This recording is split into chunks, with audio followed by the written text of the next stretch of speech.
You know those moments in life, right, when you're facing a decision that's so tough it just paralyzes you? A time when what you have to do is in a head-on collision with what you feel. Well, we're about to dive into one of the most powerful conversations ever had on this exact problem. It comes from chapter 2 of the Bhagavad Gita, and it's basically a timeless guide for facing our own toughest battles.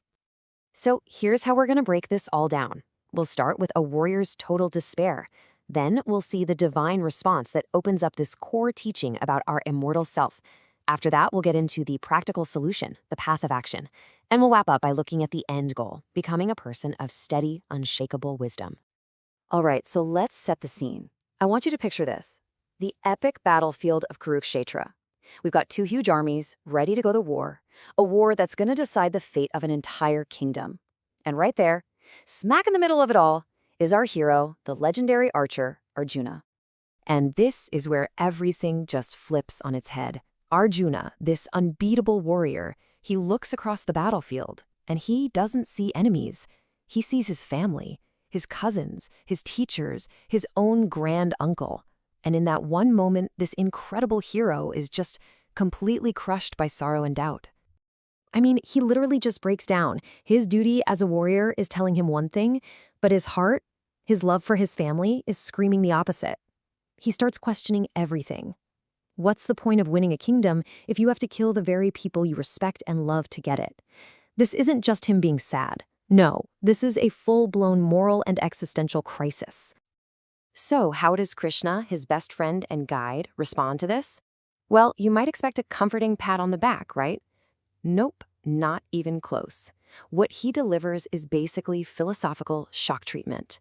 It's designed to jolt Arjuna right out of this downward spiral. Krishna does not hold back at all. He hits him with three really sharp criticisms. He calls Arjuna's grief anarya jushtam, basically unworthy of a noble person.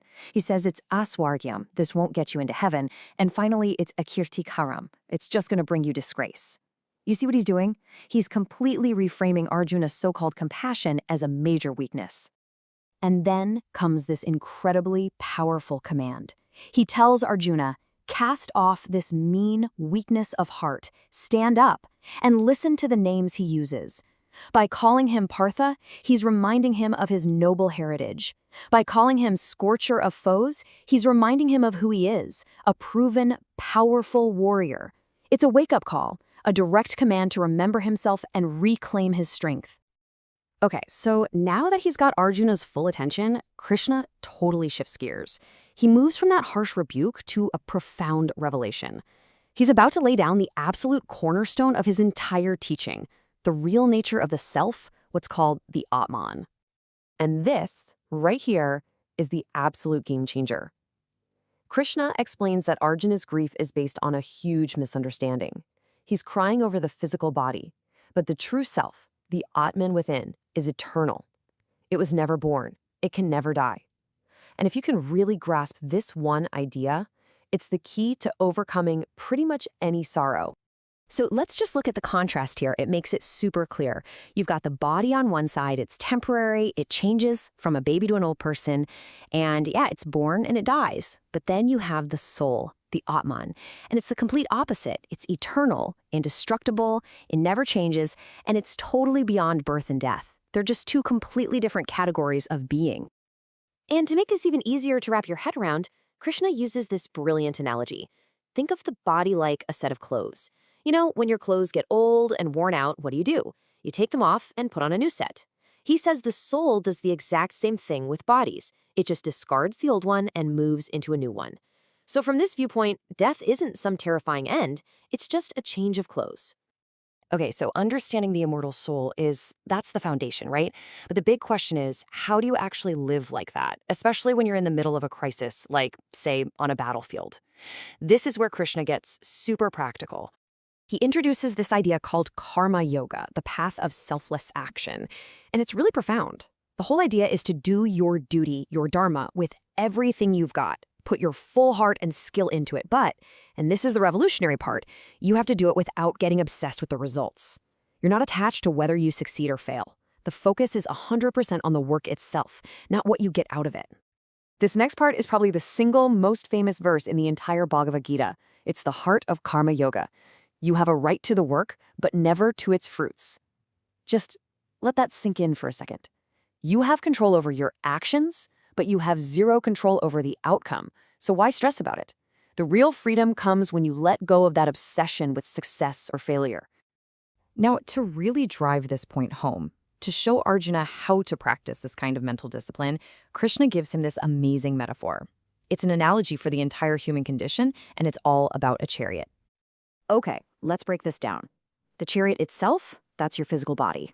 The horses pulling the chariot, those are your senses and desires, always trying to bolt off in a million different directions.